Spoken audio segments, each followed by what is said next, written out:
Hi, I'm Whitney. I am a U.S. Olympian in the sport of table tennis, and I'm an athlete ambassador for Right to Play.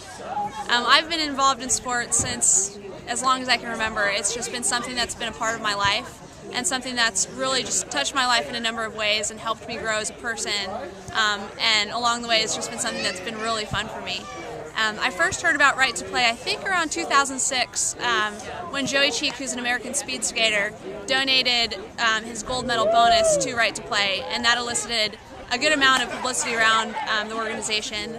And so I looked into it, thought it was just a really exciting cause to be a part of, and I got in touch with Right to Play and said, I'm an athlete who really cares about sports and really cares about sports as a tool for development, and so just kind of got started that way. And then in late 2007, I was training for the Beijing Olympics, and I was training in China, and I got a great invitation to travel with a group of athletes to Liberia, which is a small country in Western Africa. And so I flew around the world to Liberia, and once I got there and was able to be a part of that trip, it really changed the role that I wanted to play with Right to Play, just because I really truly saw the impact of what Right to Play is doing with kids around the world. And so we were there for about 4 or 5 days, and Liberia is an amazing country in the sense that the people there are just so excited about, especially the kids, are just excited about, their life and what they're doing, regardless of kind of the poverty and destitution that they find themselves in. And so we traveled around Monrovia, the capital, and met hundreds of kids and just really played with them for 4 or 5 days. And there were a number of things that stuck out during my time there.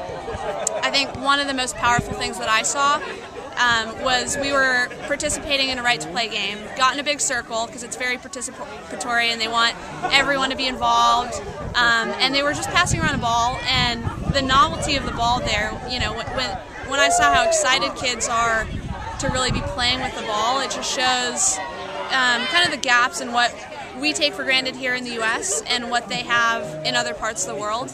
And so they were, really excited to play with this soccer ball and passing it around in a circle. And every time a kid got it, it was kind of his or her moment to shine and play with the ball. And one of the girls, who was probably 4 or 5, got tossed the ball, and she dropped it and it rolled away, and she was kind of sad. It rolled to another boy, and instead of him taking kind of his time in the sun to play with the ball, he walked over and he gave it back to her, and he said, "Try again."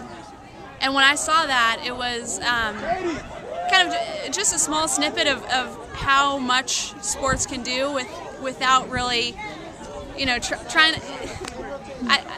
I had no words, and I still have no words. It's just an amazing thing that I think we take for granted, but that every child should have the right to take for granted, because that's their right, and what Right to Play does is give them their right and allow them to be kids and allow them to have fun.